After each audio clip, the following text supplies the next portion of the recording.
Isa sa mga hindi mawawala sa Noche Buena ng aming pamilya ay ang pasta recipe na paborito ng mga bata. Here's how I cook Filipino-style spaghetti.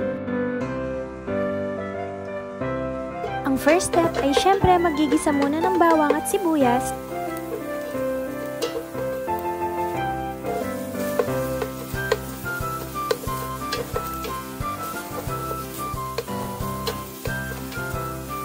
Then, i-add na natin ang 1 kilo of ground beef. As you can see, hindi pa totally na-defrost ang ginamit ko dito. Pero slowly, mababrown ko yan, konting tiyaga lang. Then, add na tayo ng around 1 teaspoon of salt and 1 teaspoon of pepper. Mag-add din ng 1 piece of beef broth cube.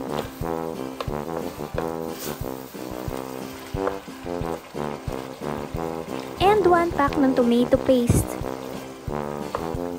I-continue lang ang paggisa hanggang ma-dissolve ang tomato paste.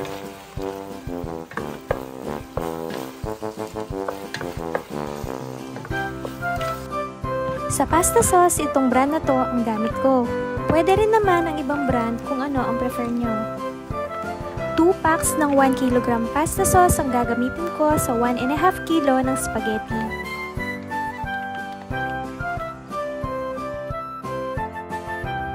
Haluin lang ito ng mabuti. Then mag-add ng 1 cup ng condensed milk. Kung sweet style sauce na ang gamit, ay pwedeng bawasan na ang condensed milk or gumamit na lang ng evap. Then mag-add ng 1 cup grated cheese. And then 1 cup of water. Haluin lamang mabuti. Cover and simmer for around 30 minutes. Halu-haluin lang ito occasionally para hindi dumikit sa ilalim. Pinapakuluan ko talaga to ng matagal para hindi agad mapanis. And then, mag-add na tayo ng hotdogs. And i-adjust lang ang salt and pepper depende sa inyong panlasa.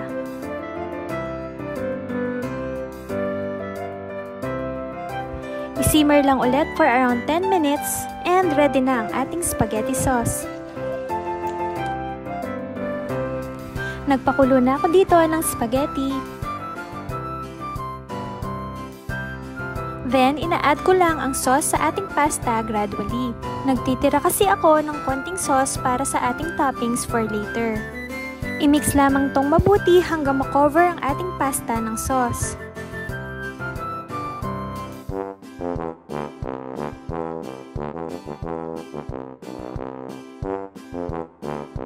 At ayan, pwede na nating i-transfer sa ating serving plate. I-top lang natin ng more spaghetti sauce.